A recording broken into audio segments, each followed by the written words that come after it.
Hello again. I'm back. I don't know. Let's see.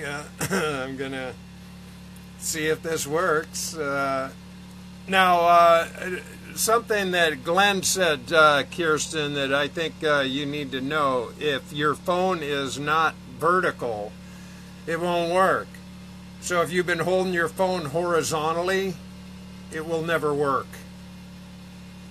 Now that's, yeah, you can't have it sideways. It's got to be upright.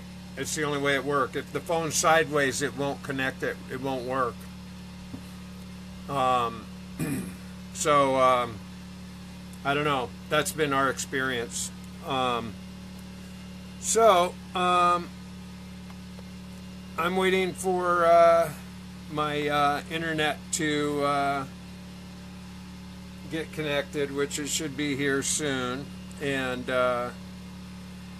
then I'm going to get you on. All right, here we go.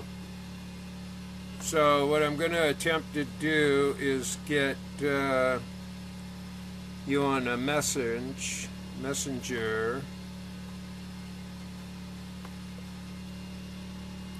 Yeah, you should just fly out here. That's a good idea. I'm attempting to get... 5 minutes, folks, or whatever. I'm going to start the generator. I'm going to restart everything. You know... should happen one more time. That's what I'm going to do.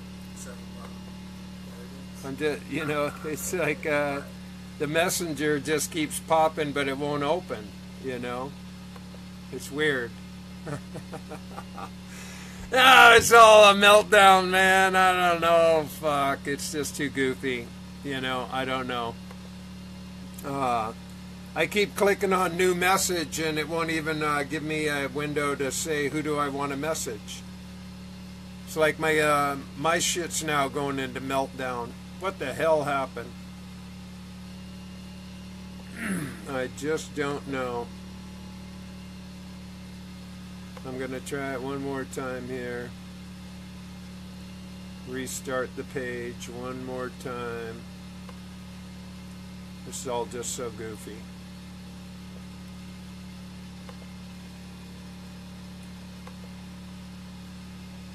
All right, here we go.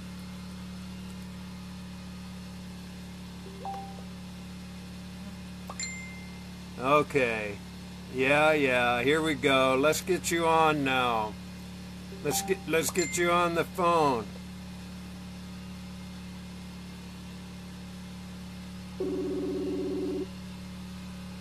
Oh, now you're appearing up in the screen. Oh my gosh. All right, let's get this started. Oh God, man. This has just been like Goonie. Fuck me. Whoa, yeah, that was trippy. I think we've just traversed through like 10 million dimensions right there. Indeed. I mean, this is just crazy. So, again, I'm going to say, welcome to the ORIN Oracles Live, just because, so people know what this show is. It's been stopped and started so many times that I do have her on I have her on Messenger, I have her on board, so we are in the conversation finally. Wow. Yeah. Because I'm not going to save all those other ones. I mean, I just like let those go. Sure. Yeah. Okay. So I'm audible. You can hear me okay? I can hear you. Everybody hear her okay? I can hear her fine. Anybody say anything? Glenn, Cornelius, can you hear her audio okay? Somebody? Okay, nobody. I can hear you. Fuck it. Yes, okay. Somebody said yes. Okay. Yep, Glenn said yes. Okay. Oh, beautiful. All right. Oh, God. This is hilarious. So, how are you doing today? Well, let me just start by honoring you, first of all. This show is amazing. And, you know, despite our little technological glitches and all of that, I think, you know, it's just keeping it real. Here we are. We're just real people, and this happened. I just, yeah, I love you. I love everything that you're doing. And I just, I'm such a fan. Well, I'm a fan of yours, too. Kirstyn's spoken for. And so am I. But we adore each other. And let me share, I want to share this with you. The irony of ironies, right, is that when we were having trouble before, I was like, well, maybe, I'll try a different internet connection. So I walked over to the Golden Mean, which is exactly where we met in October. So here I am sitting upstairs at pretty much the same table we were at. Oh, isn't that great? Having our first conversation. So it's come full circle. Here we are. Isn't that great? Yeah. I remember that little cafe, that little vegan place. Yeah. It was lovely. Yep. So it's perfect. Everything works out. Yeah. So why don't you tell us about, now you got to be about 6-7 months into your urine therapy now, or what? Something like that. How did this all start for you? Yeah, so it started with you. Hey, ain't that a pisser? Yeah. So basically, I don't know, how these things happen. YouTube is watching what I watch, and then they recommend you, of course. And so I started watching your videos, and I just remember thinking, wow, this is, unbelievable, first of all, and totally believable because it made complete sense to me. But, the first time you hear about it, you're like, what? What is this? But it was your energy and your passion and your just your openness about sharing. I just was like, I don't know what this all is about, but I know that I knew that you were very connected to something, and I was like, I need to explore that because that's the kind of connection I want more of in my life. So then I started doing some other research, and it only took me a couple days. I was like, I saw some other YouTube videos out there, people talking about it. I ordered books. I didn't even start reading any books yet. And I was like, okay, this totally makes sense to me. I have to try this. And, that first glass, I remember it was the evening before the solar eclipse we had in August. And I was like, wow, this is kind of timely.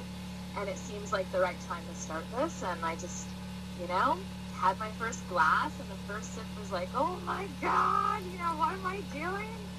And after that first sip went down, it was almost like the Wizard of Oz curtain just comes like crashing down. It's like another illusion for me that was like, boom, and I was like, whoa, now that I just drank that, it's like, awesome. It was really, really empowering. So that was my first sip, and I haven't stopped sipping. Isn't that great? Now tell them how, I want you to tell them how we met, how we actually hooked up, because I love this. Oh my gosh. So, yeah, well, you had gone to the conference, right? No, symposium. Yeah. The symposium. And then you were just going on this epic adventure, right? Weedu Wanders. And so, on your videos that you were posting and stuff, you're like, hey, if I'm in your area, just, shoot me a text or message me. I'll come and visit. And, at that point, I was like, wow, I should just do this. Like, why not write a message? This is amazing. So I think I reached out on Facebook. Maybe you were like, oh, I'm going to be in Southern California. And so I just, shot you a message. And I said, yeah, here I am in Los Angeles. If you're nearby, let me know. And I really didn't think anything would come of it because, people in LA, they say things all the time. I'm from Connecticut originally, where most people say, they're going to show up, they show up. But here I've gotten used to the culture of, people say, hey, let's hang out, let's get together, and then it never happens or whatever. So I was like, I'll shoot him this message, but I really didn't know or believe that anything would come of it. But you were just spot on, totally real. Like, sure, I'm coming there in a couple weeks. I'll message you then. And sure enough, you did. And you just messaged me. I'm here. And I was like, great. I'm sitting at this cafe where I'm sitting at right now. And you just came in. And I was like, oh my gosh, you're a real person right here in front of me. And it was awesome. Yeah. Yeah. I just so adore you.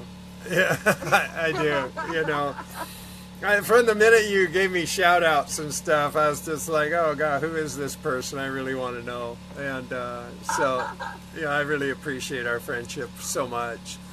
Yeah, me too. Because really, there was a period of time that was, before I met you, my body was going through some rough stuff. I mean, obviously, I think anyone that comes to Urine Therapy has, hopefully we're getting to the point now in the world where we don't have to necessarily experience pain to have a deep awakening. But I think most of us have a story of physical, emotional, mental, soul, spiritual pain in their life that has happened that has led them on this path to healing, right? This is a really just powerful way to heal. So, I was going through some stuff with my body and just, your videos were really instrumental in, like, I would just come home from my day and just be like, let me watch this video because I know I'm going to be uplifted and I know I'm going to stay the course and, like, just keep on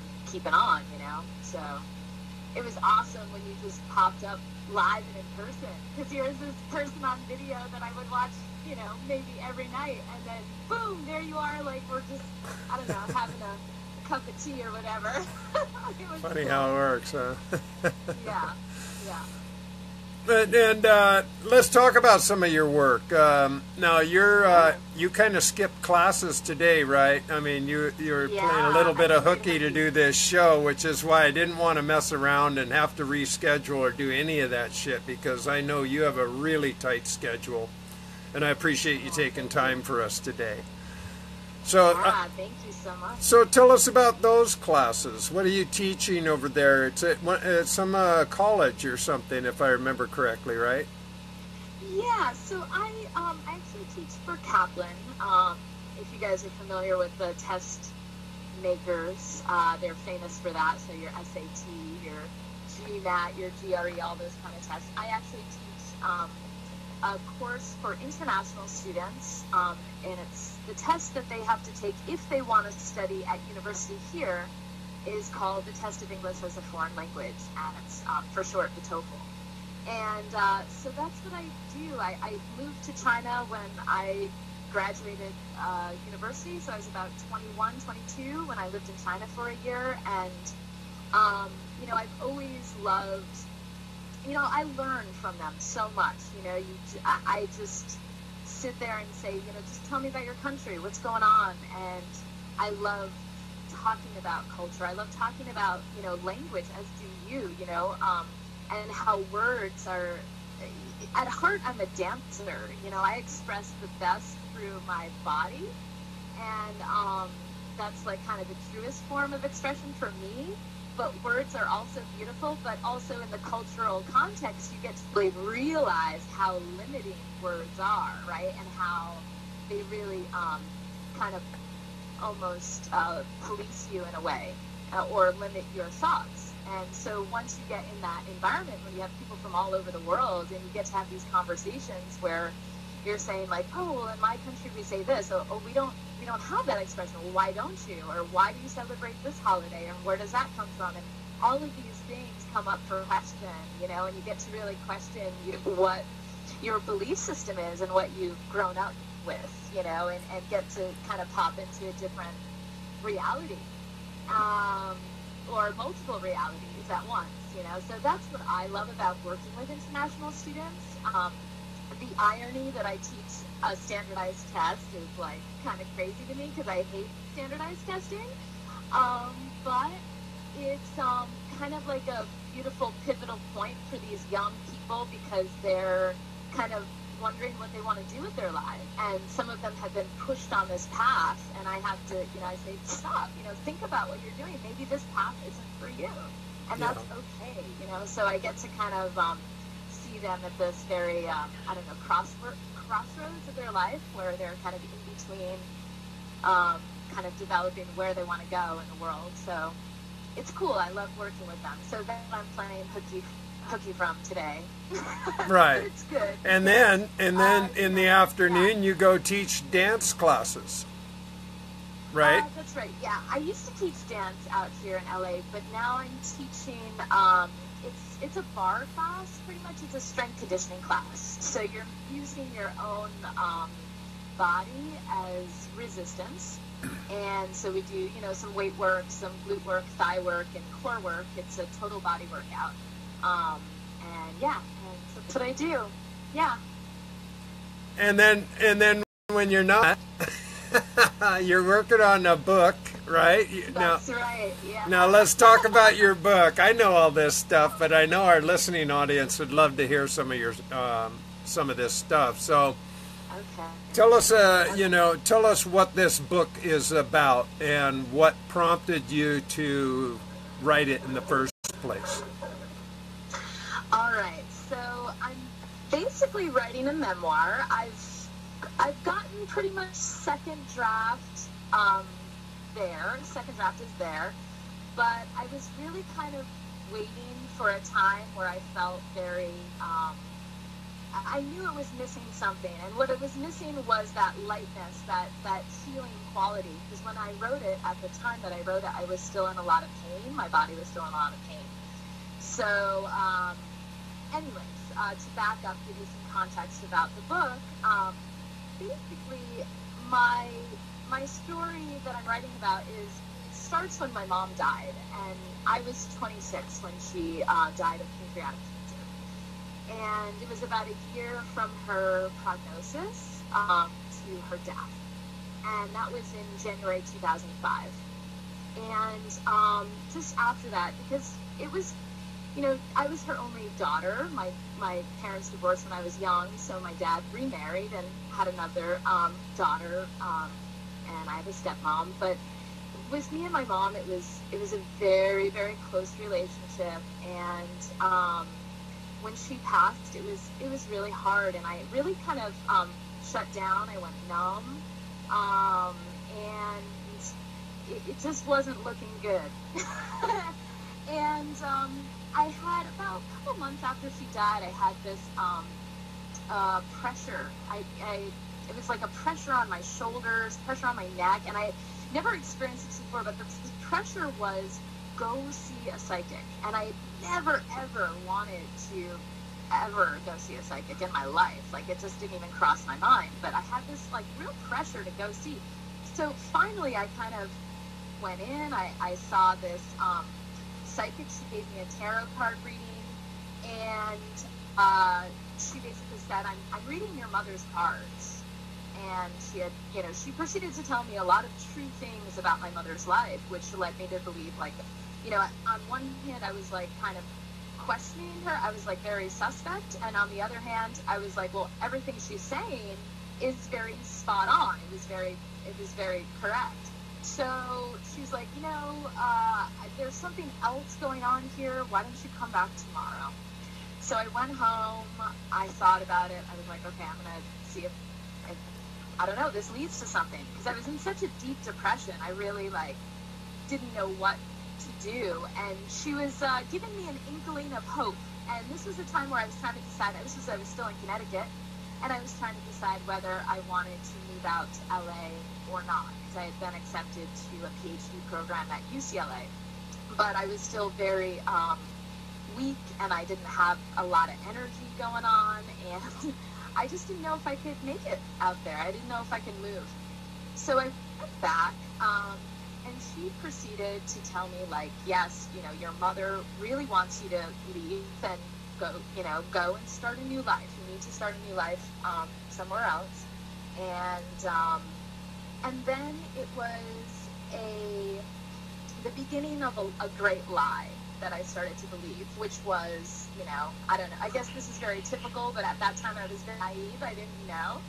And she was like, you know, your family's cursed, you're on your mom's line, and she was trying to, you know, stop this curse and blah, blah, but now it's falling to you. So there are certain things that you have to do to clear this, you know, curse and blah, blah, blah. So that really started this very,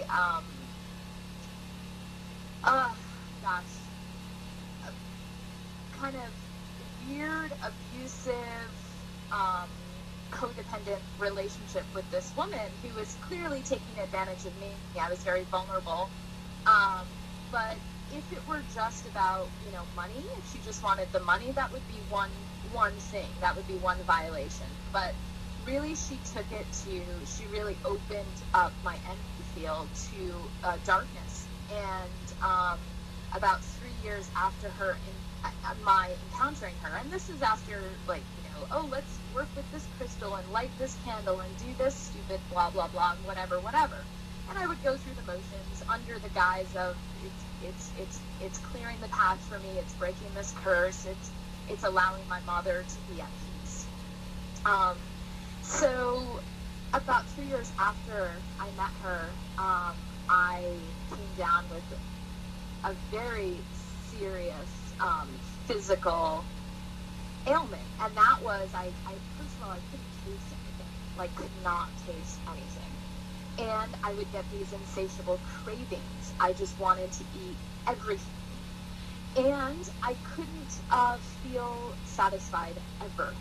So it's like I would crave pineapple, I'd eat, like, you know, a lot of pineapple and then never feel full. So it was the worst kind of torment, and all I could, you know, in my mind, I was like, wow, this is what, you know, anyone with an addiction, if it's like drug addiction or alcohol or whatever, it's that kind of, I can't feed it. I can't get enough inside of me to make it stop. And that's where I was at. And I was really going nuts because, you know, I was like, well, maybe I'll talk to a psychologist, but I went to a meeting. I was like, no, she can't help me. Like, I've already reviewed all this stuff, you know? And I went to various different people. I went to see an acupuncturist. That didn't help. You know, even, and I'll add this into the mix. My belly was also growing. So I was looking more and more like a pregnant person. And my symptoms were also all the kind of horrible symptoms a pregnant woman would get. Itchy scalp and itchy feet, low back soreness. People were asking me, I was teaching my strength conditioning class, and people would come up to me and they would say, oh, congratulations on your pregnancy. And I would have to say, yikes. No, I'm not pregnant. Yeah. So you can imagine the shame and the humiliation that I was experiencing. So, you know, and I'm constantly like looking, like, what can I do? What can I do? So I get involved. I was on the, and you've been here with me walking on the 3rd Street Promenade. So it was there. I was sitting there, of course, eating, because I was at like nonstop eating at this point. And I saw another psychic just standing there, and I did not, like everything was like, no, don't do it. But I was like, I don't know who else can help me. Like, this is a weird matter. And, you know, my gynecologist, you know, everybody else is not going to be able to handle this. Like, I don't know what else to do. So I went up to her. She knew right away. She's like, you're really scared, right? I was like, yes. She's like, okay, you don't have any taste. She's like, let me cook you this meal and at least bring your taste back. She did. It did. It worked. Like 2 days later, my taste came back. I can't tell you what's in this meal. I don't know, rice, chicken. She threw some bourbon or something in there. I don't know what it was. But then she basically, you know, looked into the work, and she told me the exact same story the first psychic did, which was that there was a curse on my mother's line, and it going generations back, there was a woman who was very, very jealous of someone in my family who had given birth, and she had a successful birth, and the other woman did not. And so the one who did not have a successful birth, her baby died, she put a curse on this line of women. And I would, you know, she told, it was the exact same story that the previous psychic had told. So I was like, well, that's really weird. And so she's like, well, let's, you know, break this. This is coming through in the form of pregnancy right now. And that's why you're getting all these pregnancy symptoms. She's like, you're not really pregnant. It's like an entity. It's like an energy inside of you.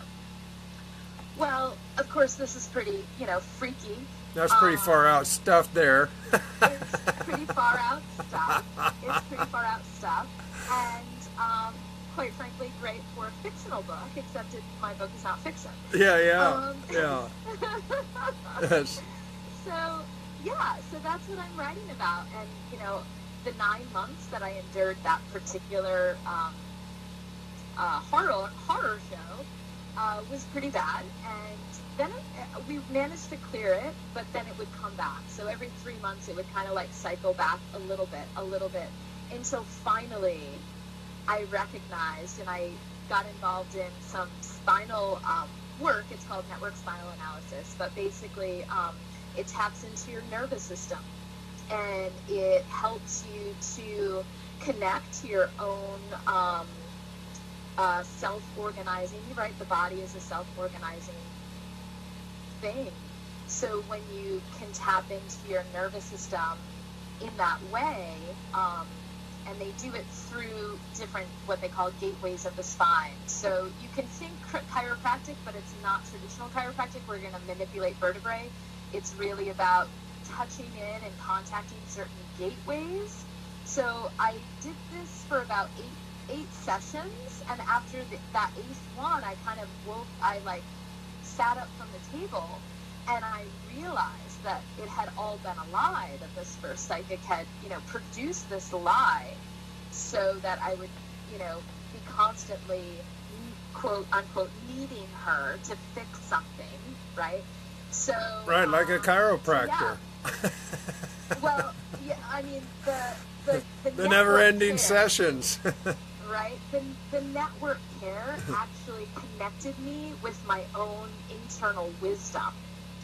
And my own internal wisdom that had been blocked all this time said, Kirstyn, you know, the first psychic was a liar. She lied to you. So once I realized that was when I really performed my own ceremony to clear everything. And, you know, the negative energy left, the negative entity, whatever you want to call it, it left. And then became like, you know, just slowly getting my body back, because my body had gone through a lot, and there were a lot of symptoms, a lot of pain. So it was just, you know, then slowly healing my body. And so, yeah. Okay, so that was my memoir. Okay, awesome. Thanks for sharing all that. I know that's really like some really crazy whirlwind shit to process. So I want to ask you, since you started your urine therapy back in August on the eclipse, I think is what you said. Yeah, the solar eclipse. Yeah. What kind of body changes or emotional changes or psychic or, you know, what kind of changes have you experienced by doing this? The first thing I noticed was empowerment. So, just, you know, I've always known that the body heals itself. My grandfather was a chiropractor, so I had that beautiful gift of that knowledge, which some people in, you know, growing up don't have. So I always had that in the background of, you know, your body heals itself. You don't need to take 100 different medications. You know, your body is a self-regulating and self-healing machine. So I already had that, but I think when I started drinking urine, that's when I really got that, like, almost somatically, like, oh my gosh, I am my own medicine, right? And how powerful that is.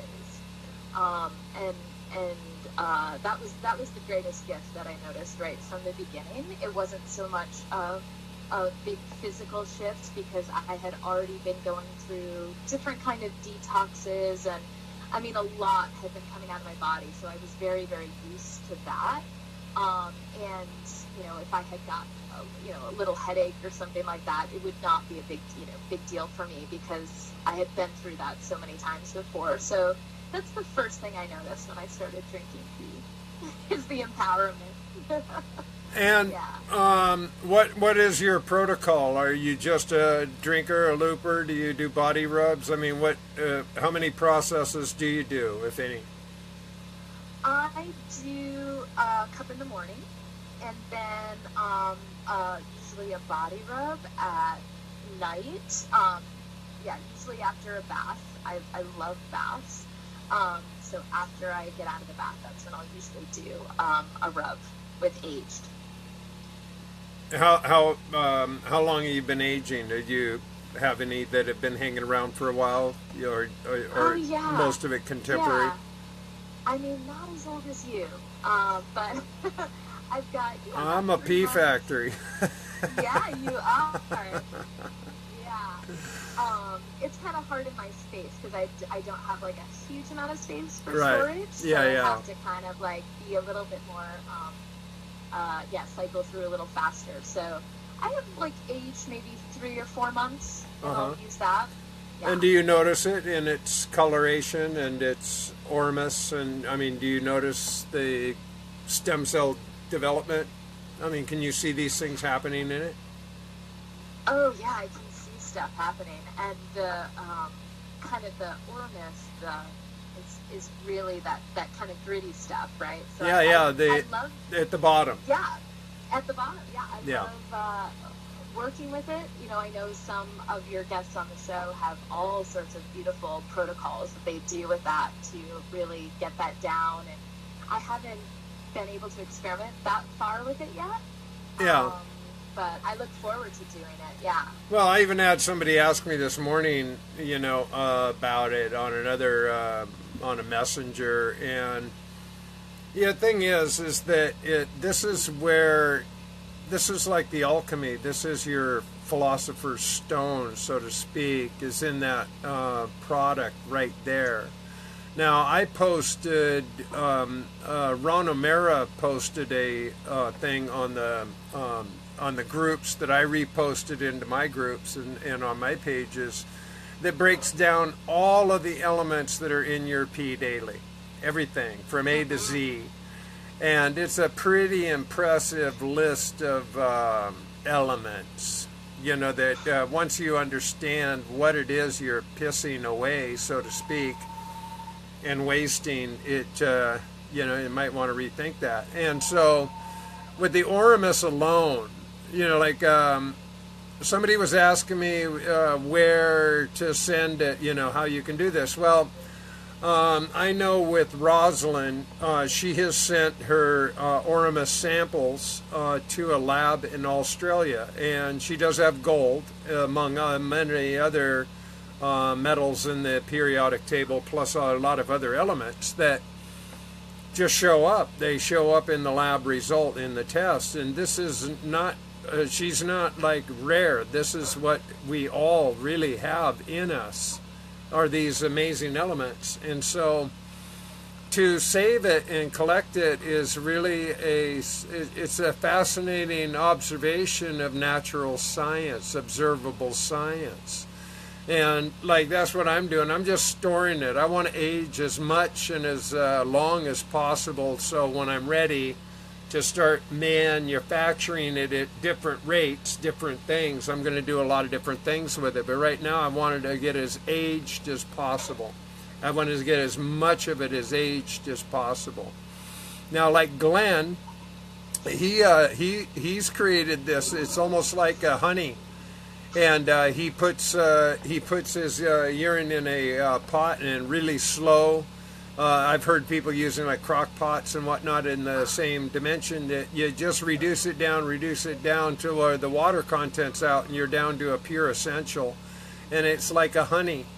that is just a brilliant and marvelous elixir. So the properties that you can do with it are really fascinating. There's so many things you can do with urine that people just don't get it. You know, they think, oh, what a waste. Yeah, you pissing it away, that's a waste. You know, you don't, big time. Yeah. Yeah. Yeah. Yeah. It's so beautiful is what it is. It's really, really magical. And we're waking up to our own magic. It's been kind of hidden there, from us, and the ancients knew it, right? And over these years, we have been essentially lied to, manipulated, all of that to take away our power. And what an amazing thing that it's we're getting our power back, right? And really, really recognizing how powerful we are. Yes.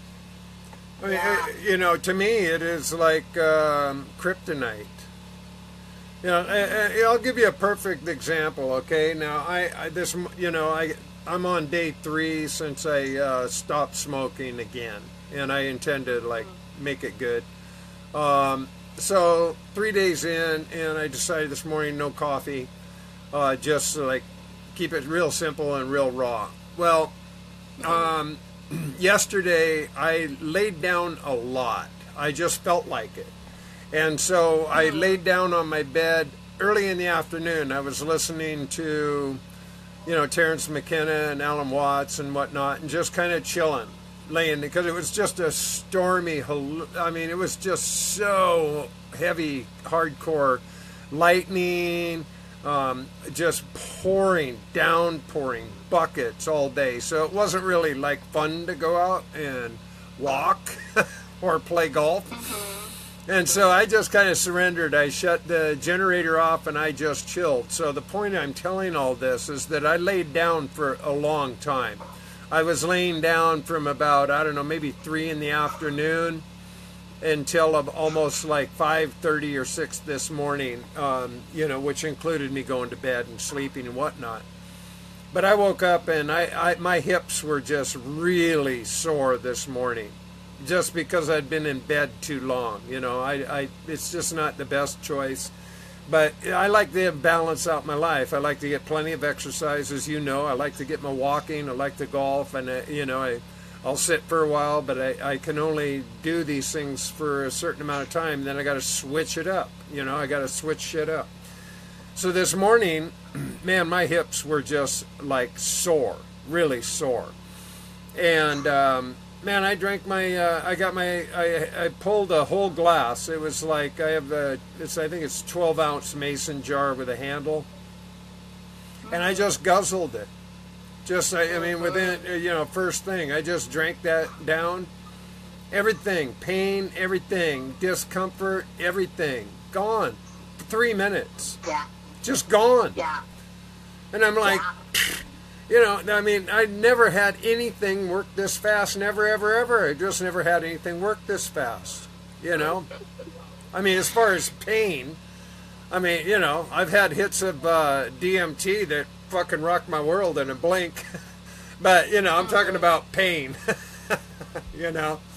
Dealing with physical pain. Nothing ever worked this fast. It's mind-boggling to me. It really is. Yeah. Yeah. So I trust. I do trust it. Yes. Having our own perfect medicine at our disposal 24/7 in, as fresh or as aged as you want to consume it is pretty miraculous. It's miraculous. Yeah. It really is. It's a miracle. Yeah. Yeah. Yeah, that's the way I see it. Yeah. Now, you've also been working on a video series that you've had somebody shooting, and that's still in process, right? You haven't completed all the shooting on that? That's right. We're nearing the end of stuff and getting ready to launch. So basically, it'll be what I do in the mornings, teaching international students, but I'm putting it all online. And it's exciting because I'm, we're like we all are, we're rewriting the story. So I'm really sick of all the, old, outdated, inaccurate readings that we get, and so I'm writing and some new ones, and one is on urine therapy. I'm super excited to get it out there. Awesome. So, Yeah.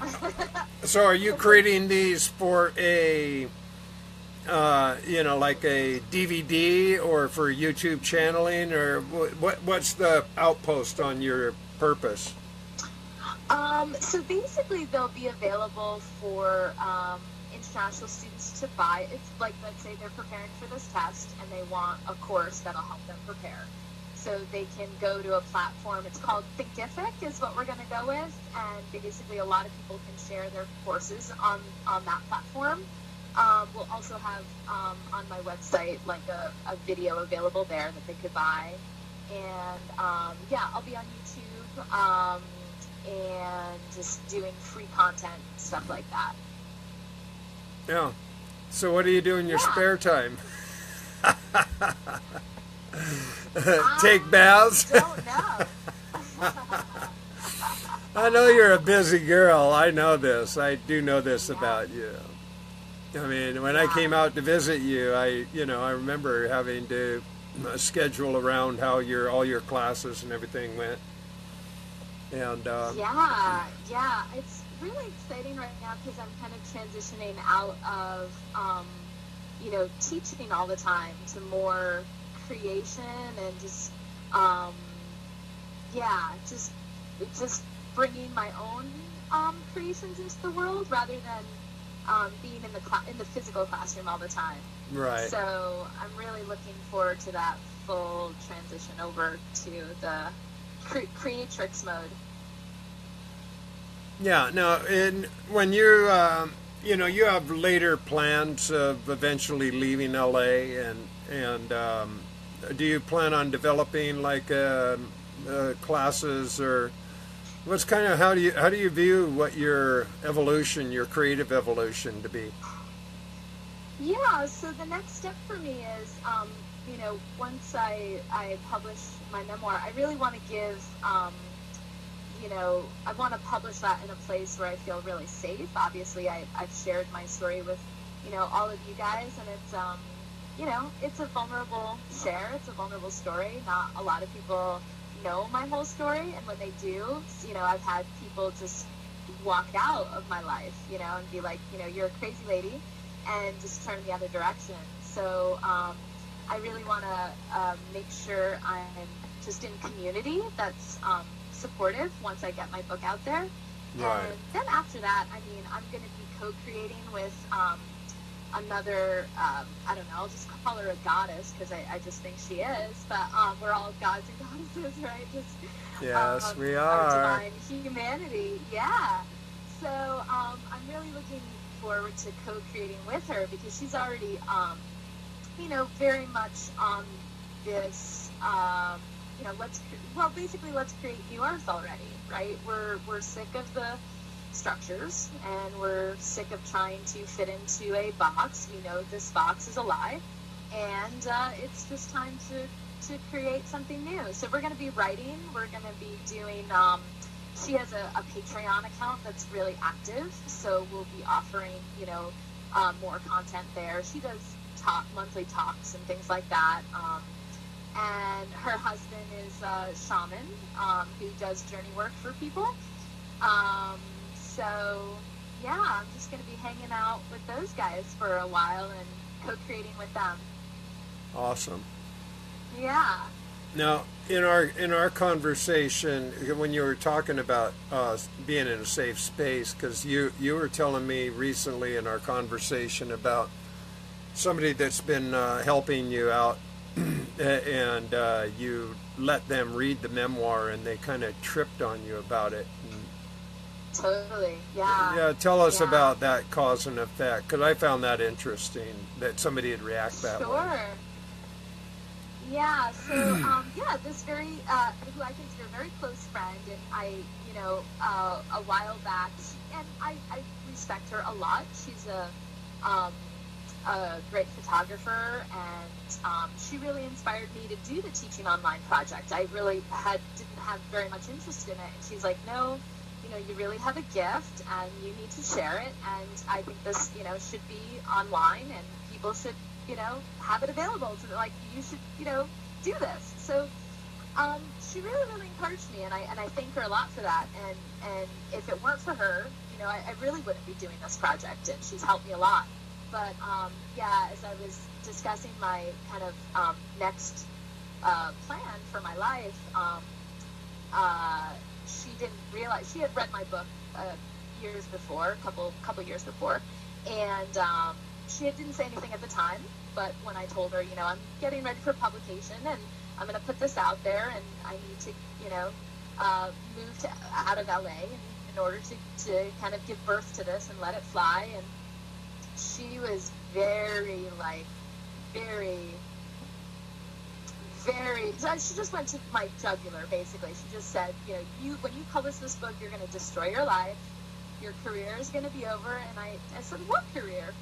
Yeah. What are you talking about? You know? And she's like, you're going to destroy your life, and, you know, does your dad know about this? And I'm like, my dad just wants me to be happy. You know, you don't have to bring him into the, he just wants me to be happy. And, yeah, she was very, very strongly opposed to me having a voice, basically. And she was trying to argue with me on a kind of a mental level, like all the reasons why, you know, this possibly couldn't have happened to me, and science this and blah, blah, blah, that. I mean, I was letting her. She was going on, and I was just kind of staring. I said, finally, when she stopped, I said, listen, you know, this is something that I experienced through my body, and there's no sort of, you know, big presentation, or you could bring in the best scientists from around the world and try to logically explain how what I experienced isn't true. But that will not change my experience. So you're not going to be able to argue with someone on a mental level about their experience. Their experience is their experience.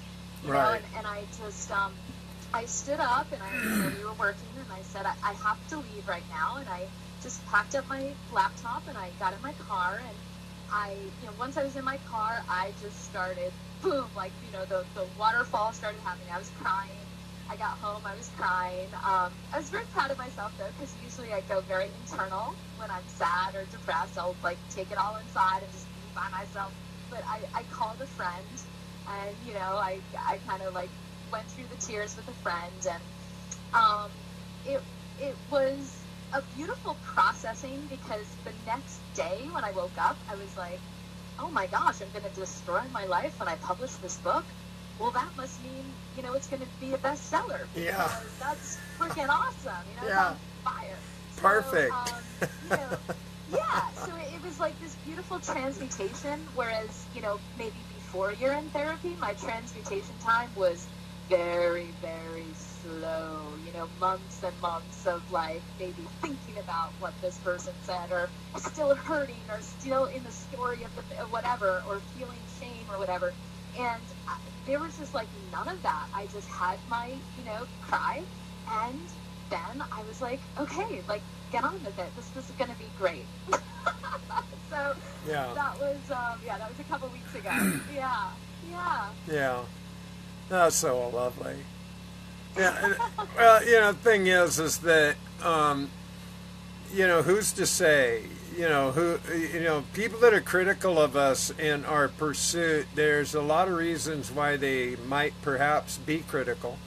A lot of times it's because of their own fear factor, their own self-image is not strong enough. They could never imagine themselves ever revealing any real truth in a public forum of any kind. And so a lot of times it's projection that people are putting on us. It has nothing to do with us. It's just somebody's projection of their own limitation, their own fear factors that stimulate that mindset. And it's all bullshit anyway. I mean, if we aren't gonna be free about who we're being, then who are we gonna be? I don't know. That's the way I look at it. If not me, who? You know, if not now, when? You know what? You know what are you gonna do? You know, what's the worst that can happen? Oh God, I'm gonna be ashamed. Oh, will that lead to me feeling guilty? Oh, no. Geez, and then I'll have all this problem, and then I'll have to get it all sorted out. Yeah, fuck all that noise. You know, I mean, really, you know, anybody who goes around living in that mindset of shame and guilt and jealousy and fear-based and humiliation and sarcasm and, you know, allowing all those kind of little games to be played in their mind, oh, God, help them. Help them. Yeah. I was really, my anthem over this past weekend was, you know, I'm a musical girl at heart. You know, my whole life is a song and dance. Yeah. I could go through the grocery store, you know, I'd be tap dancing the entire time. Like, that's really what I'm doing. That's so fun. This past weekend, it was, I am what I am, right? Like, life's not worth a damn till you can shout out, I am what I am. Yes. And, you know, and it goes back to that, also, now that I say that, it sounds like, you know, I am that I am, you know, and that, when you really claim that, wow, what a powerful, powerful moment. It's just, it's really powerful, and it's really what this world needs right now, is more people just ready to say, I am what I am that I am, and just being it in the world, you know? Yes. It's really exciting. Yeah. Well, isn't it interesting that, you know, if you go back into even, I think, like as early as maybe the 30s or 40s, you know, with Popeye, I mean, what a Zen master. I am what I am, and that's all that I am. I'm Popeye the Sailor Man. You know, and so that's Zen Buddhism right there. You know, and I mean, who knew? How powerful. Who knew? Yeah. So powerful. Yeah. So powerful. And the messenger, you know, we get a lot of messages, we get a lot of messengers, you know, it just depends on what we're paying attention to. It really does. You know, what we allow is our sphere of influence, our frame of reference. And, you know, if our whole frame of reference is just coming from goofy, silly, crazy, without any kind of substance, you know, well, you're going to get what you get, you know. I mean, exactly. You know, some people are much more literary, you know, than others. Some people, it's all about movies. Some it's all about TV. Some it's all about music, magazines. Who knows, you know, I mean, but, you know, depending on what people are actually using as their frame of reference to mark their territory, it makes a big difference of who they actually are, who they become. Yes, it does. Yeah, and you can call on the miracle weaver too. You know, even if you are in a kind of circumstance, maybe where you're not surrounded by the best nourishing crowd or whatever media. You know, you're calling in a miracle, and you know, please give me a sign, and you ask for it. I mean, I've had to, you know, verbally out loud, like, please, right, just send me a sign, tell me what should I do next, or whatever it may be, whatever your prayer or intention is, and then and you do get the signs, and the more you ask for them, well, the more they start showing up in all sorts of amazing places. I mean, I see signs in license plates, numbers. I see, you know, like a picture, a color, like, it'll come through, and however you're able to read it, it will come through in the exact right timing, in exactly precisely the right moment you need to see for that sign to be like, okay, I'm gonna make this change, or I'm gonna go this way, or whatever the case may be. So, yeah. Well, one of the things my sweetie and I, you know, we were laughing about it recently, you know, and it's pretty constant, you know, it's just the numbers thing, how it just the numbers, you know, the 111, the 1111, the 444, the 222, you know, the 333, whatever it is. I mean, it's just like uncanny, you know, my birth date, you know, I mean, it's just like the number thing is like it's just relentless. It's hilarious. It really is relentless. Yeah. It's funny. After a while, it's just hilarious. Yeah. Like, oh my gosh. Okay, got it. Yeah. Okay, Angel. And it is. It's all your synchronicity, and I trust that. You know, it's all. There's nothing that isn't on purpose when you're paying attention and recognize it. You know, somebody I've been listening to. I mean, I like to listen to a lot of people, but somebody that's really charming and cracks me up is Eckhart Tolle. And yes, I mean, I was on an Eckhart roll for a while. I mean, I just consumed you know, he's everything he had out there. I just loved the way he speaks and the way, he's a beautiful soul. He's hilarious, you know. Yeah. You know, because he just is such a funny little guy, you know. But I mean, he has just such a clever sense of humor about the whole thing, and so much wisdom in there, you know. Yes. And it, again, it's always about that. Be here now, you know. Be present. Be accountable. I mean, it's like everything we are going through with this show, you know, all through the beginning. It's like, how many times I got to do this to get it right? Well, I don't know. As many times as it takes to do it to get it right, we got it right. Here we are. Fuck it. Here we are. You know? Yeah. Yeah. So does it matter? No, it doesn't. You know? Yeah. Take 1, take 2, take 3. Who fucking cares? What difference does it make? You know? Yep. Oh, but I wasn't right on schedule. No shit. Who cares? Catch it in post. Exactly. And your tenacity. Oh my God. So you're like, okay, I'm just gonna like a power up generator, and this is gonna happen. You know, it's like that's the kind of tenacity, you know, that we need as individuals, and just doing our thing, right? It's like no matter what happens, just keep on walking the path. Yeah. Keep on making it happen, and then the miracles do really unfold. It's amazing. Well, and I've been willing. See, I mean, from the beginning, I was trying everything. You know, the radio program, trying to run YouTube Live with Facebook Live. You know, keeping the computer going, using the phone. You know, and I finally got it down to where I've been able to make it happen with just the phone, without the generator running, and make it work. You know, so that there's not all that white noise and all that. And then as soon as I'm done with the show, I go crank up the thing, because that's when I got to bring it online, you know, and start pumping it out into the stratosphere and downloading it into an MP4. Most people have no idea what I go through to produce this show. They have no idea. Yeah, yeah.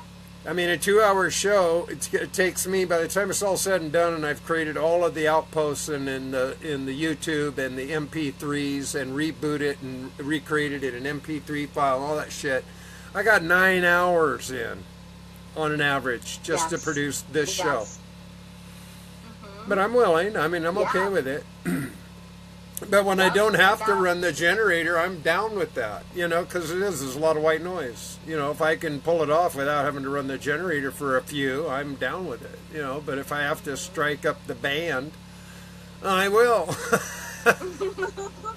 As we did, you know. Whatever it takes, man. I don't care. I'll make it work. I know. You know, I got this shit in front of me. I'll make it work one way or the other, you know. Yeah. Yeah.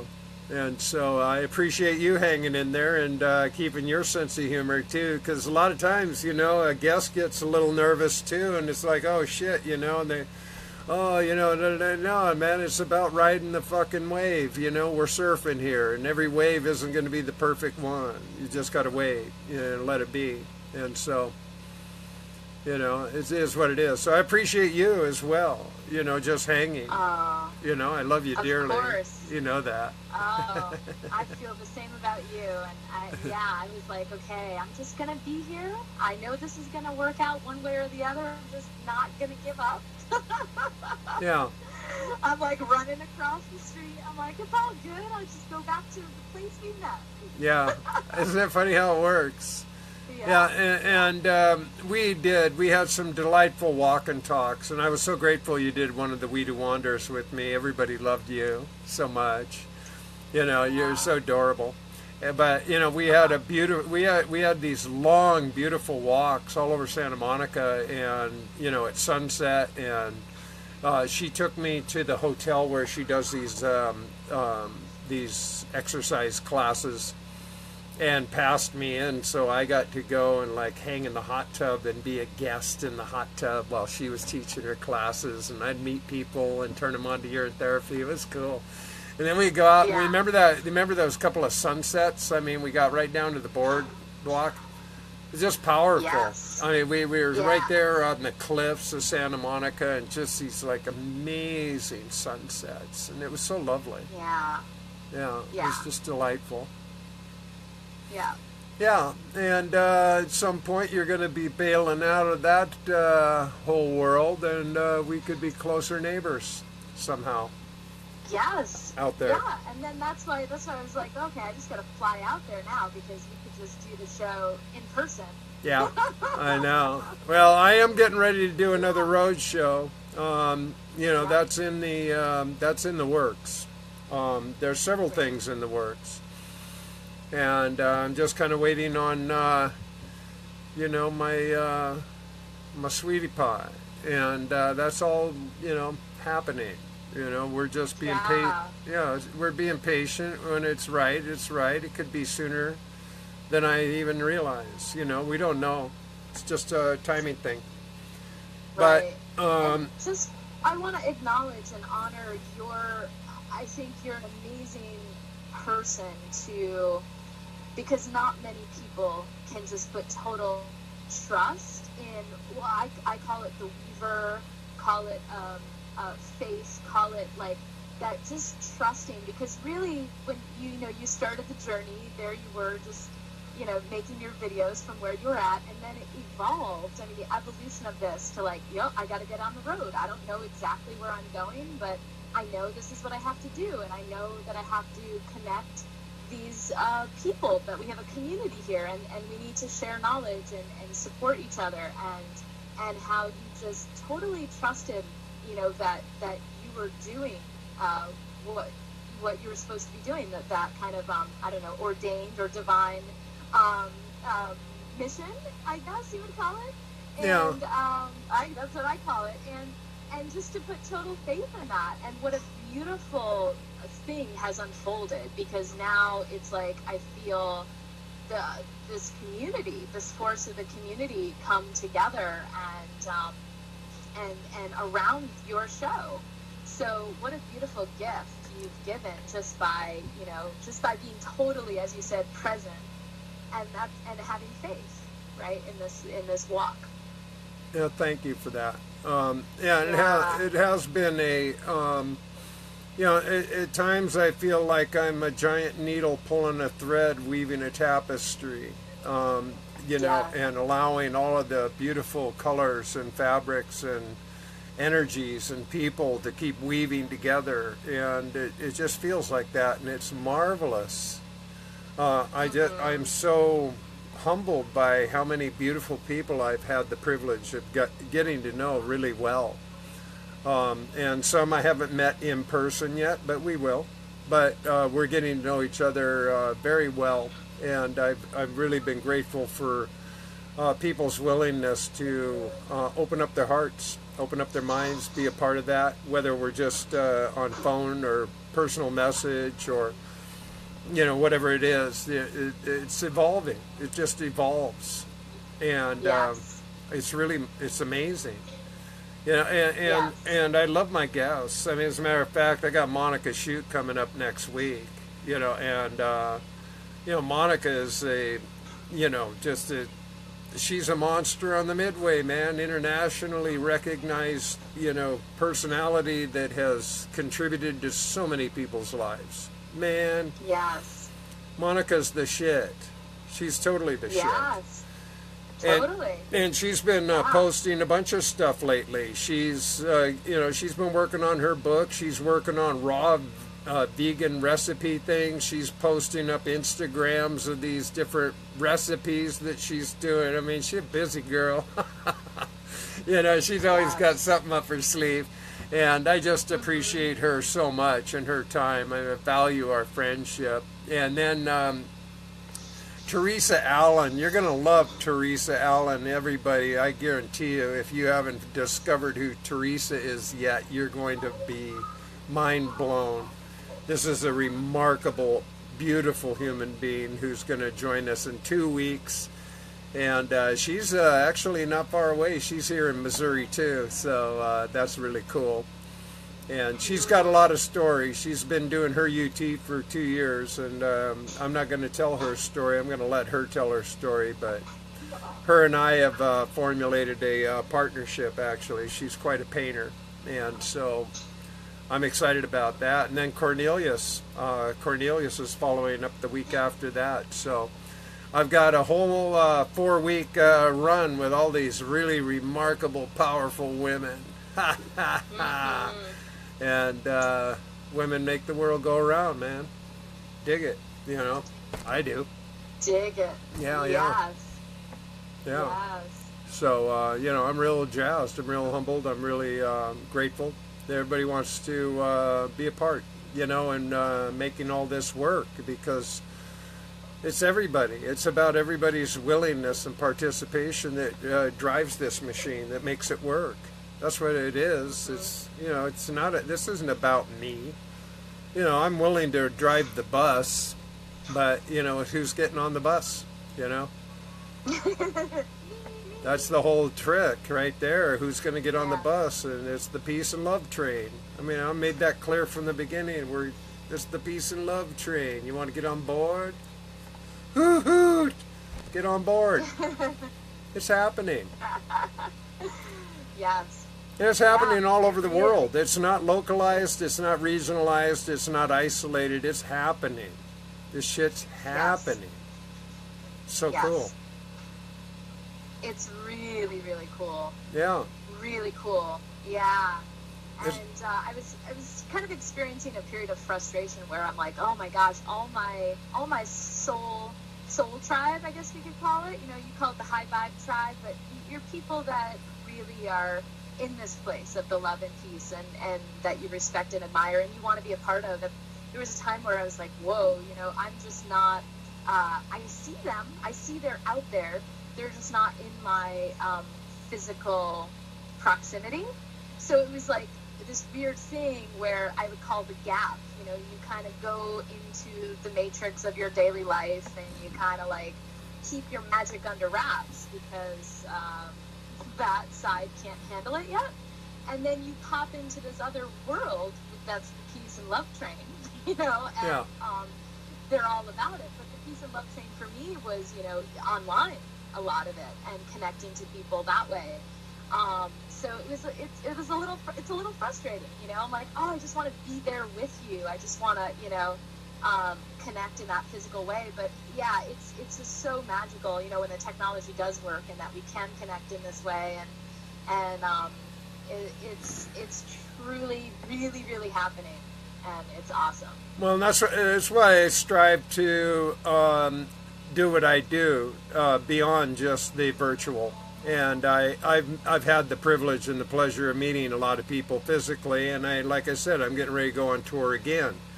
And that could be for weeks. I mean, there's no saying how long it'll be and what states we'll cover, but I'll be doing the shows. I'll be doing shout outs. You know, I already have a long list of peeps that I have already connected with, you know, you included. If we make it down to LA, guess who we're going to connect with, right? You know, so, you know, it's all good. You know, I know that. You know that, but I'm always welcoming new people. I mean, on that first journey. That's how you came in. That's how James Patrick came in. That's how Nancy Fox came in. These were all people that just knew I was on the road, gave me shout outs, and said, "Hey, I'm here, man. Any chance we could connect?" I said, "Absolutely, let's connect." You know, so it's how it works, real time. Yeah. And I am planning on doing a celebration retreat in July, middle of July, in Virginia. Beautiful. Yeah. Wow. And that's going to be limited. What does that look like? Can you tell us a little bit? Yeah, about I can that? tell a little bit. It's still, I won't give all the details. I will tell you it's on my 65th birthday weekend. July 20th, 21st, and 22nd. It will be in Virginia in the in the area called Floyd, which is a big-time art colony. They do bluegrass yoga festivals. Floyd's pretty high cotton. It's on 80 acres of private property of a dear friend. And it'll be all-inclusive. Everything that we're going to do, it's going to be a full-on celebration. It's going to be fully inclusive of all accommodation, all food, all things, all activity, everything. It'll be an entire package, complete. And it will have the limitation to how many people because of the amount of space of accommodation. We're figuring all that out. I'll give people plenty of fair notice of when I'm when it's ready to put out the actual information. I'll put it all out and break it all down. But you know, that much I will tell you. And in the meantime, my book is happening. I've got it past the all my coordinator. It's now on Cover Designers. I'm waiting to hear from my cover designer, and it's in the final stages right now. So that's pretty exciting. That's very exciting. Yeah, and I thank everybody for their donations and comments. You know, when the book's ready, everybody will get their copies that are waiting. You can count on it. I haven't forgotten. And I'm just waiting for the love of my life. So, you know, everything I've been planning, working, preparing, processing, I'm a patient motherfucker. I am. I'm just way patient. You know, because it doesn't do any good to push it over the edge. You know, when you're close to the edge, you're either going to spread your wings and fly or fall off. Me, I'm just, I'm on the tarmac and spreading my wings. That's what I'm doing. That's right. Yeah. Taking my time, enjoying the ride. It all happens. Yeah. Everything happens. And get all bunchy about it and forecast it too hardcore and get all goofy because it didn't work out as you planned. Well, guess what? Most life doesn't exactly. But if you hold the vision, if you can hold that space, trust and allow, not push it and shove it and try to manipulate it, it's amazing how your life unfolds and presents itself. And anybody who listens to Eckhart Tolle or any of the rest of these crazy cool cats knows, you know. If you listen to Muji, Alan Watts, Terrence McKenna, you know, Sana G, you know, there's all sorts of people out there who give all sorts of positive, loving, kind messages that give you an uplifting of understanding so that you can awaken to your own amazing state. And isn't that beautiful? You know? Yes. And how that just, it just parallels with pee, right? If you're really, drinking your pee every day, curious about it, looking at it, in the beginning I was, oh my gosh, should I drink it at this time or not this time, too much, not too much, or this, and it's like when you really relax into it, it's like it's all good. Like no matter what, it really is all good. You know, and maybe it's a little cloudy, or maybe it has, whatever it has in it, and it looks like this, or it smells like that, or whatever it is. No matter what I do, it's like still all good. Nothing ever bad happens to me. So it's a beautiful, beautiful, trust and divine timing, and it really is. If you maybe apply that principle that you just said to your pee and your pee to that principle, it's like they're paralleling each other, right? It's a beautiful thing. Oh, it's like that song, "Nothing bad ever happens to me. Why should I care? Nothing bad ever happens to me." It's what you program. It's all about what you program. It's Totally. all about the program. And I had a friend call me last night with some really, heartbreaking news. And, she, in this situation, she realized that her worst nightmare. But at the same exact moment was this beautiful, she realized, and I realized it, and we both realized it was this blessing coming in. So no matter the darkness or the negative or whatever you perceive in that moment as, oh my gosh, the pain, it's nothing to diminish the pain at all. but to also see that it's an opportunity. You know, these painful moments are a great opportunity. It's almost like a crack. You know, they're cracking you open to that magic that's possible. But, you know, only if you want it. You have to be wanting it. Yeah. Well, you know, as I tell people all the time, you know, put in your order, leave it alone. And be clear. Yeah. Don't forget the hubcaps. You know, and I remember when I was first explaining this principle, you know, my sweetie goes, what do you mean by that? Don't forget the hubcaps. I said, well, when you really picture, remember your details. Be clear and specific about your details. You know, it's important. You can't just broad stroke it, you know. Oh, you know, what do you want? Oh, I want a white house. Well, that can mean a lot of things. You know, you know, is there any other details you'd like to note? Or a white car, or, you know, whatever, you know, you might want to just think about it a little more and be a little more clarity in your, you know, design factor or whatever, you know, that's all it means. And so don't forget the hubcaps. You know, just make sure that whatever you're envisioning, it's in clarity. And be patient. And for the highest good of self, the highest good of others. I mean, that's basically my prayer when I do my pee kind of ritual at the end of my bath is, you know, I think the moment I love about the body rub is if I, you know, just have like a jar of pee and I can just like pour it over my head. It's like an anointing. You know, it's a very well spiritual stated moment. Where I get to, you know, I just ask for blessing and then I bless myself, and it's super potent and very beautiful, and it's grace. I mean, that's what it is. It's golden grace in it, and it's in you. Yeah. Well, and I get it all the time, you know, lately especially, because people come up with the conversation, and it's like, I have, a tiny house, exactly. I know exactly what it looks like, Glenn, with the tub. And so, anyway, with the, I mean, I haven't had water on my skin now since January 3rd, okay, so, that's just the way it's worked out, but I don't ever feel stinky or dirty or this, that, and the other. I get tons of exercise. I live every day, and I just do body rub.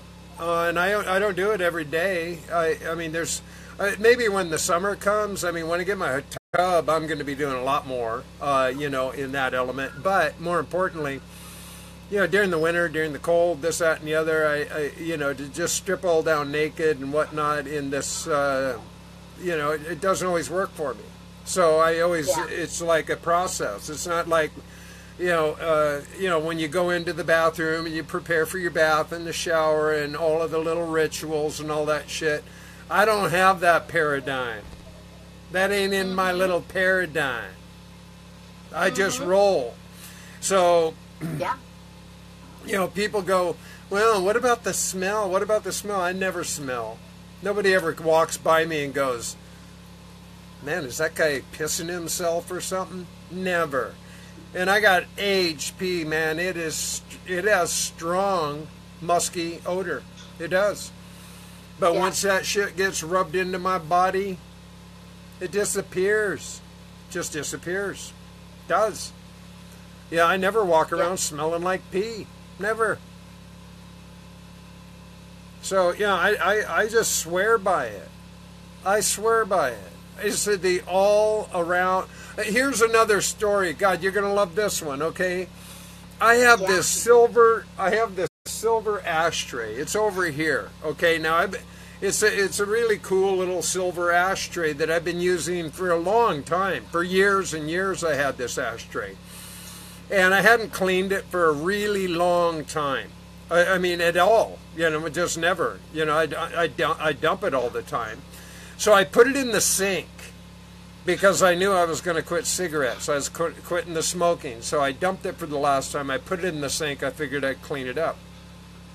Now, I did the piss and boot yesterday for hours. I had on my, it was a stormy day yesterday, man. It wouldn't stop. The thunder and lightning just literally wouldn't stop. It went all day, and downpours like crazy. So I was doing my little piss and boot thing for hours.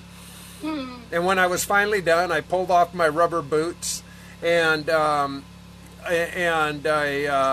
I took the socks, and I have these long, big, like woolen socks, and I just wrung them out in the sink. And so it was all going into the ashtray. I didn't even pay any attention. Wasn't even, thinking about it at the time. So, I left it there. I emptied out my boots. I was doing all this stuff. I went out, I was doing all this stuff. Anyway, hey, Don, good morning to you down in New Zealand. And anyway, the ashtray shit, I'm going to grab it and show it on camera because this is amazing. Look at this thing.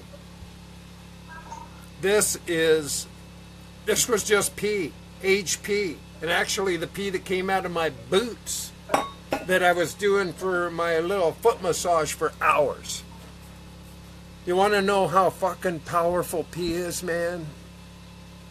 It's powerful. It's a cleansing agent. It's powerful.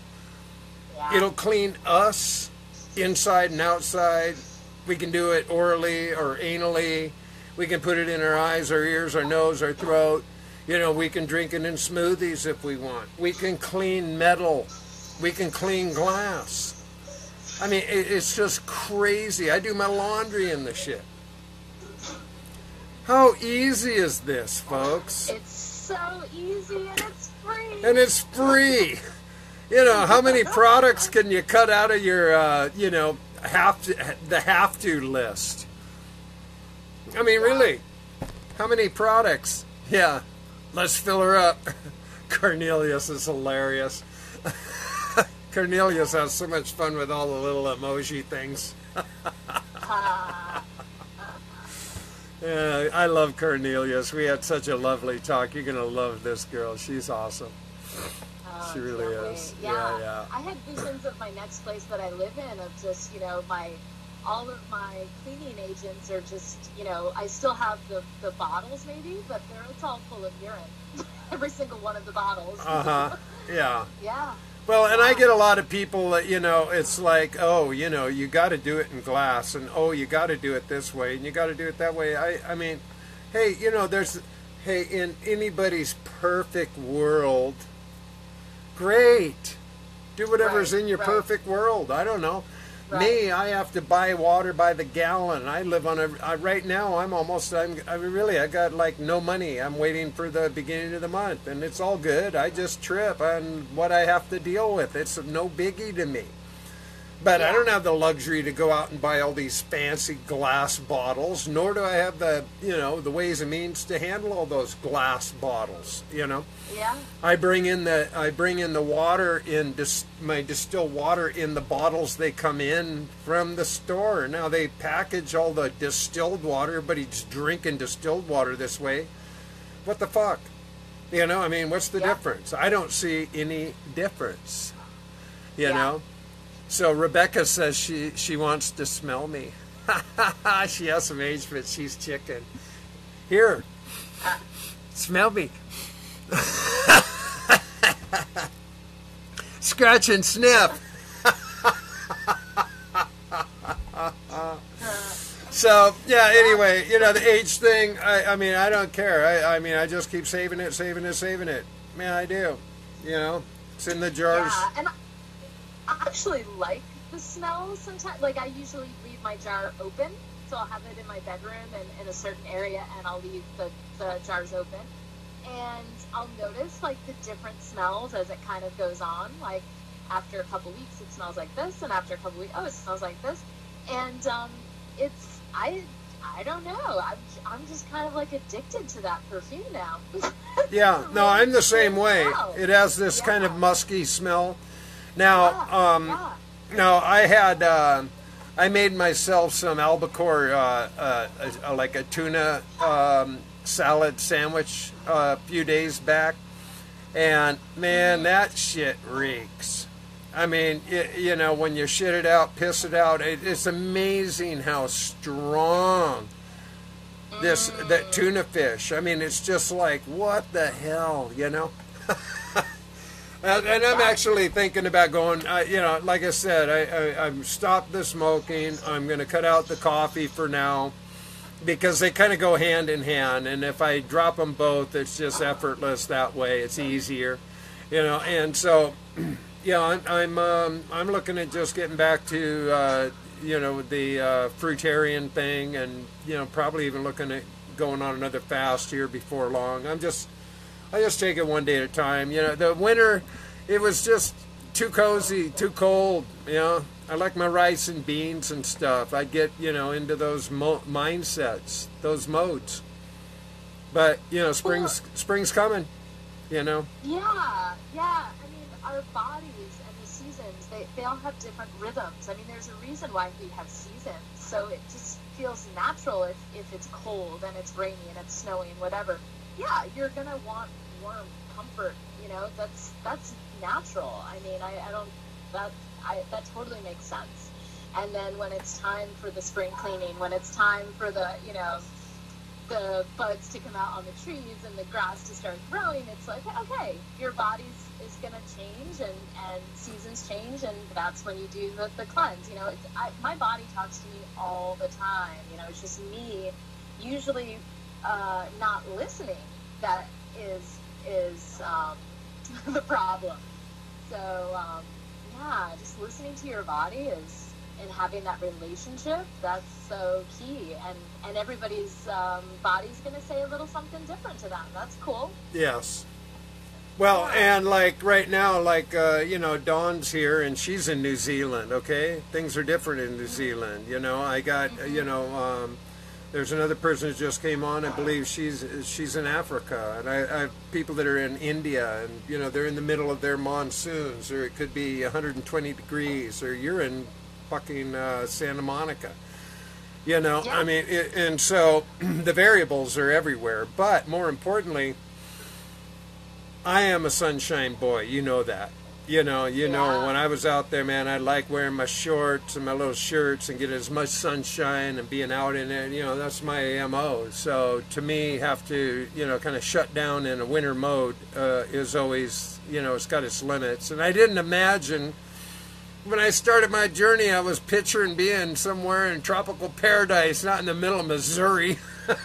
I don't know how this happened. But it's what was supposed to happen. You know, everything happens in its own divine order, and I trust that. So I just roll with it. Right. But I do look forward to, you know, being back in some, you know, just running around. And out here, we're going to be able to run around naked. You know, I mean, there's nobody who's going to bother us. There's just, you know, it's privacy like crazy. How cool is that? You know, so. That is really cool. Yeah.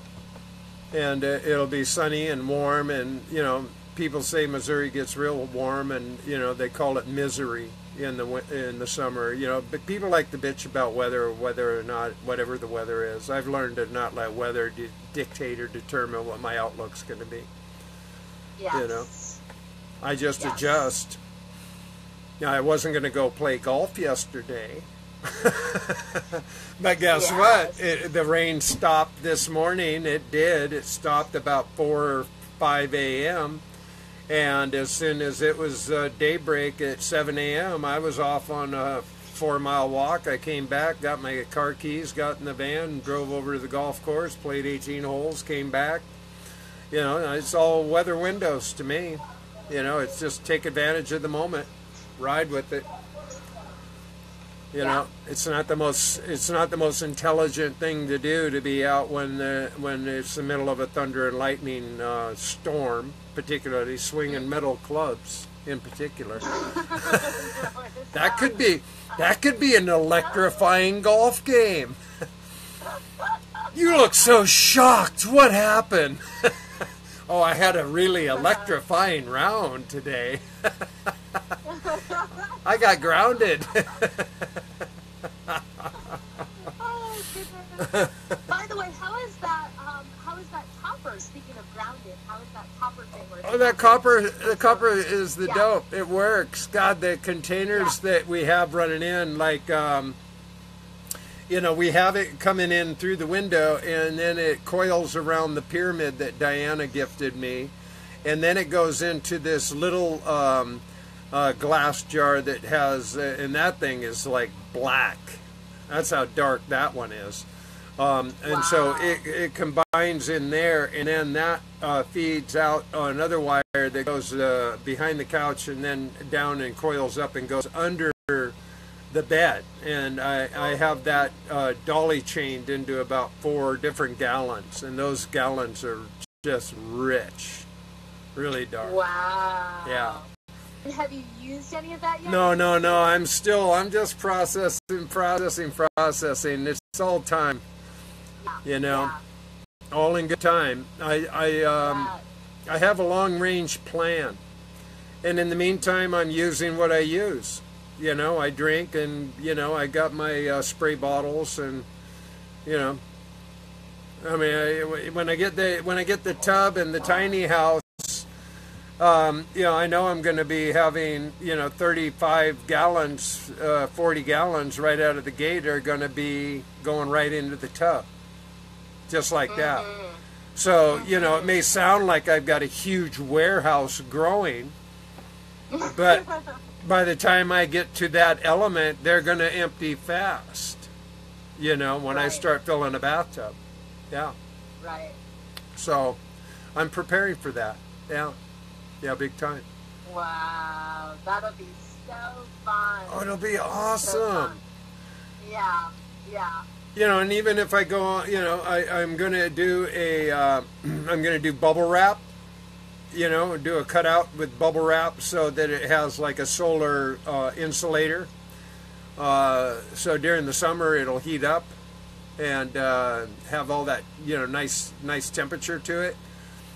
And yeah, it'll be really cool like that. And if I go on a road trip, I'll just put a board or something over it so that it stays, sealed and protected, and not, have anything goofy happen to it or anything. But I got a plan, and come, next winter, certainly it'll, unless I up my game, if I build a foundation on the tiny house, which I'm considering, I can get power.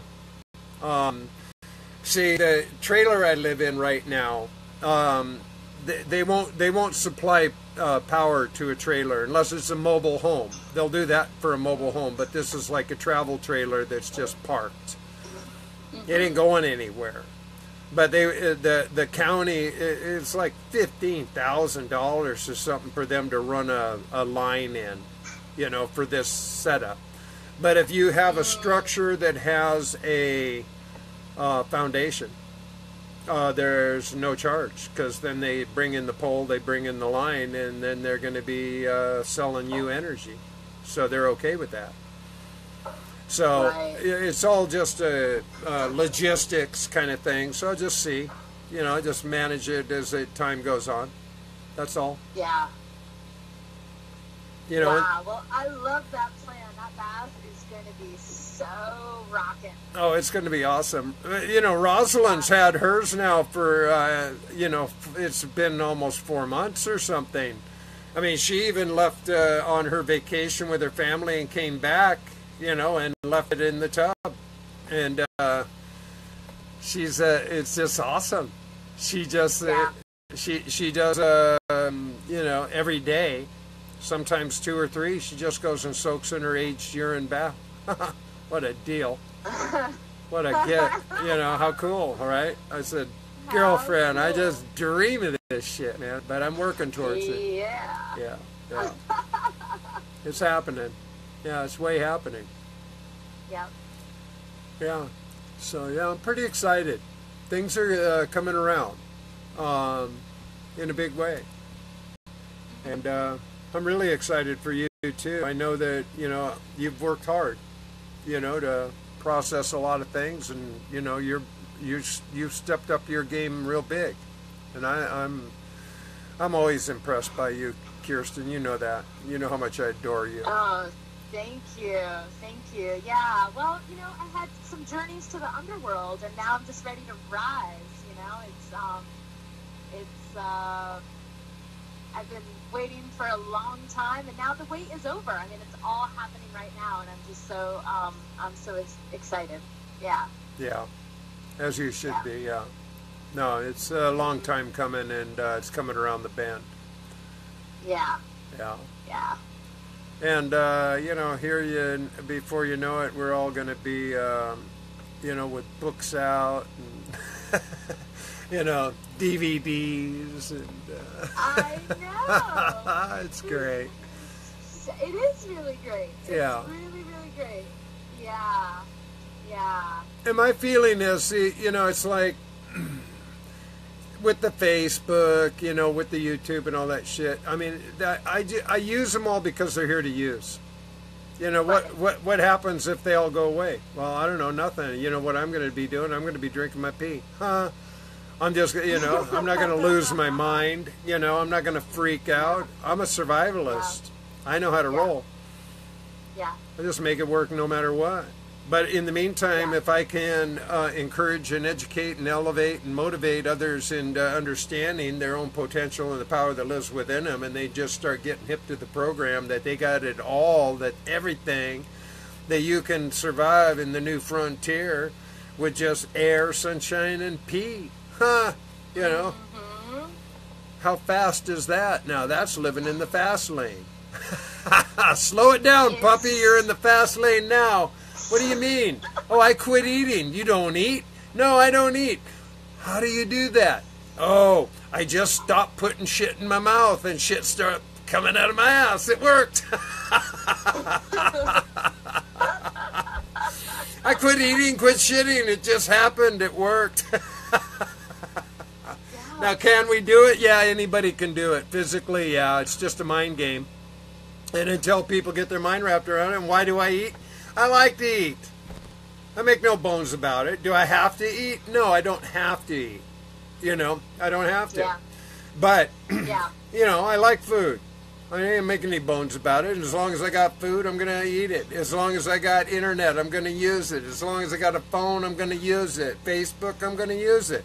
If all the shit goes away, hey, guess what? I'm still going to be kicking it. Big time.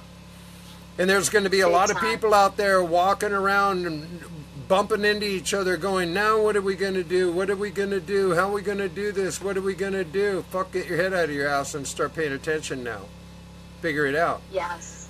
Yes. You know? Because that shit happens everywhere, okay? It's not an isolated incident. It happens more often than we care to note anymore. Where people are just left, you know, empty. I mean, empty. No food, no stores, no internet, no phones, no this, no that. Total disaster. They don't even have a shelter. You know, they don't have clothes on their back. Now what are you going to do? You know, this could happen to anybody, anytime, anywhere. Big time. Yeah, I mean, you know, when we were having the fires back in December, and, you know, Southern California has its fires, but these came really close to where I happen to be, and, you know, when they start to come closer home, you're like, okay, you go into that mode of, you know, if my house burns down, what happens then? What do I do? You know, if the fire starts coming, what's my plan? And the key is so, it brought me such peace. I was so not, you know, of course you're a little bit worried or anxious or whatever, but at the bottom line, at the end of the day, it's exactly what you were saying, where I was like, I know how to survive this. I know I can just drink my pee. I know that I'll be okay. Like, I just completely, just in my heart knew that if it ever came down to that I would be okay. So yeah, pee is not only empowering, it's the most amazing peace maker that I know of. Yes. Yeah. It's so effortless. It's such peace, effortless. Yeah. Yeah. Now, you know, one of the curious things in regard to those fires is that you remember that first time when I pulled in and visited with you, and then you were busy and had classes, so I went up to Ojai to hang out until you had more time. And I spent the night on the PH highway, you know. PCH. PCH highway, okay? And I was up there, and it was right in that zone, because I remember seeing some live images of those fires coming right down off the hill to the beach there around Malibu and all that, just south of Malibu. It's right where I was camping. I was camping in my van right there on that highway right there. I recognized it. Wow. Yeah. Yeah. And the people of Ojai, I mean, that's a very sacred place. I mean, you told me the magic of that place. I unfortunately didn't get to go with you, but you know, they were surrounded. Yeah. They were just surrounded on all sides. Exactly. By these flames and fires, and you're like, oh my gosh, is this place really going to survive? Well, and this is the funny thing, how I landed in Missouri, you know, and knowing it was like I would have ended up in hanging for the summer or the winter. I probably would have been more in the Southern California region, you know. If I was going to be in a sunnier, warmer climate for the winter, I would have ended up there, right?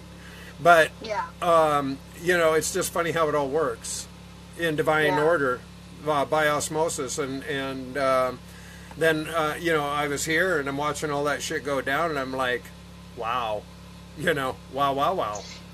Yeah, you know? Yeah, and it's very, you know, I remember the ash, and there was just, it was like raining ash. Where I was in Santa Monica. Snowing. It was just coming down. You could see the covering, the coating on the cars and stuff of this ash.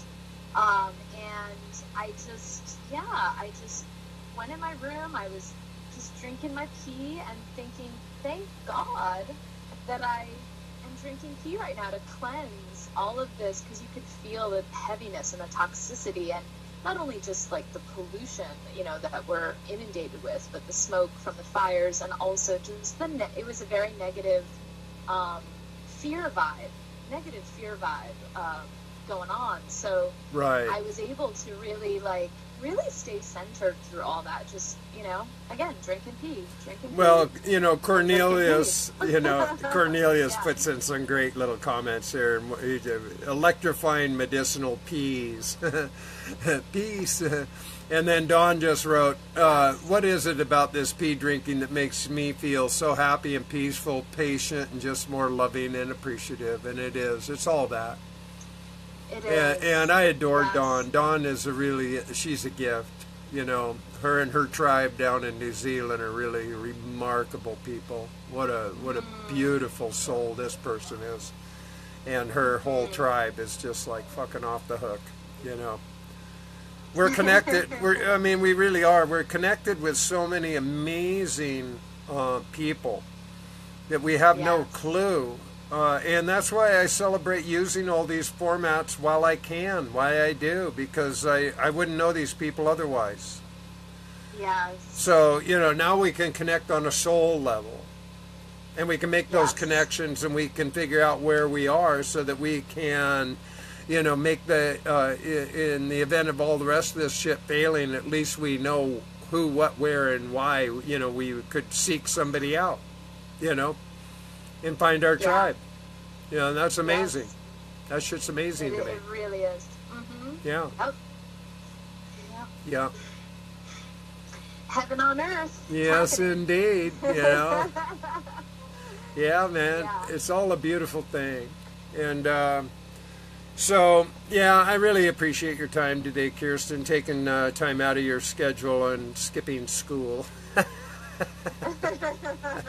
You know, Well, playing hooky to come play with me. Hey, little girl, come here. You want to skip school? Come over here. It's just charming. You're so charming. And it was super fun, and you know, I adore you, love your show, and I so look forward to the next upcoming guests. They're going to be so great. Yeah, it is. Yeah.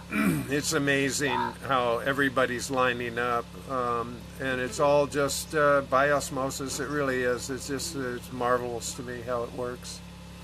Yeah. I've been very grateful. I think this is episode 20 or something. Yeah.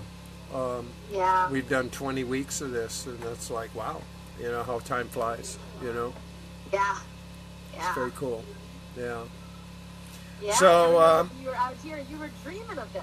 You were like Yeah. making this happen in your creative imagination, and here we are. There Yeah. it is. Well, I wasn't, we are the creators. I was entertaining the idea, because I knew what going live looked like. I mean, even when we were doing our Weedu Wanders, I was wearing my High Vibe Tribe, so you knew that was in the mindset too. These were all things that were in the mindset. They were already in my mindset. And it was just a matter of when I was going to initiate. And we just, the ORIN Oracles went live on December 12th at 12 noon, at 12. It just it resonated. And then the High Vibe Tribe went online on, basically the 31st, but actualized on the 1st of January. I just figured it was the perfect way to start the new year, and then the cartoons. I'm having fun with the cartoons. The Saturday morning cartoon show to me is just like, it's so free, because it's just me and my bullshit, whatever I want to, trip on, so it's just fun, it's way fun like that, yeah. And even again, when I haven't done a ORIN Oracle show for the last 2 weeks now. I've been changing the format for that program because I really want it to have a lot more just humor and fun. Like the last ones I did were, the peeing off, playing the Zen golf, the Mennonites, what I do, another wash day miracle. I want to have fun with these, and I've been under a lot of production and a lot of pressure, and so I just haven't had the time or the inspiration, quite frankly. But I haven't let them go, and when I hit the road, I'm going to reintroduce Weedu Wanders.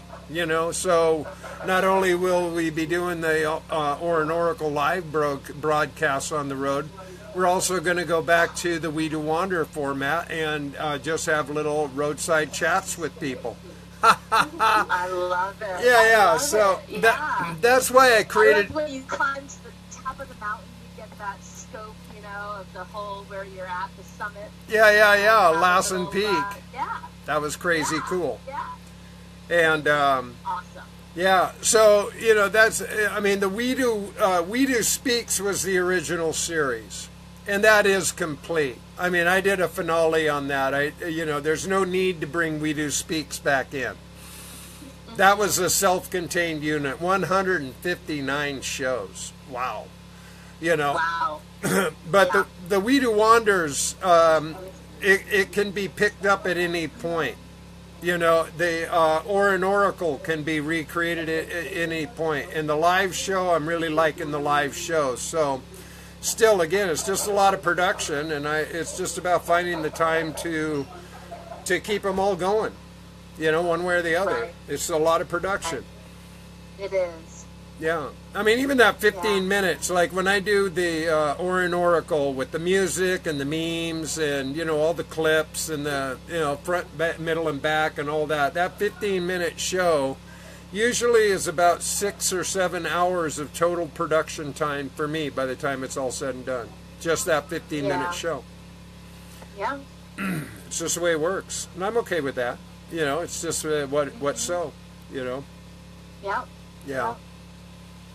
Yeah. So, we're all doing what we got to do, right? We do what we got to do, yeah. Yeah. I was introduced to the video thing, in this last year, and I'm like, whoa, I didn't realize until you're actually doing it yourself, whoa, what the work is involved. And it's tremendous. It really is. Yeah, and that's the whole thing. Most people, you know, and it's no biggie, but people who don't do production, people who don't understand production or publishing, you know, these things just they require a lot. I mean, it's a lot involved. It's just what it is, and you know, if you're old school at it and it's like a job, you know, good for you, you know, but otherwise, man, there's a lot of work involved, and it's always a learning curve. It's just a lot to learn. So I'm down with it. I dig it. I like what happens. It's fun for me. Yes. So the rewards are great. Yes. And Dawn is asking, and your book you started when your sin was little, and I'm not sure what that means. Might have been a typo on that. I'm not sure what she meant by that. Because, you know, I do have my next book already planned, you know, and that's where Teresa comes in. She's an amazing illustrator. Wait till you see this woman's artwork, man. It's going to twist people's melons. Her artwork is so awesome. Yeah, when my son was little. That's correct, Dawn. Yes. My son illustrated that first one when he was 8 years old, and he's 30 years old now. So, yeah, the book goes way back.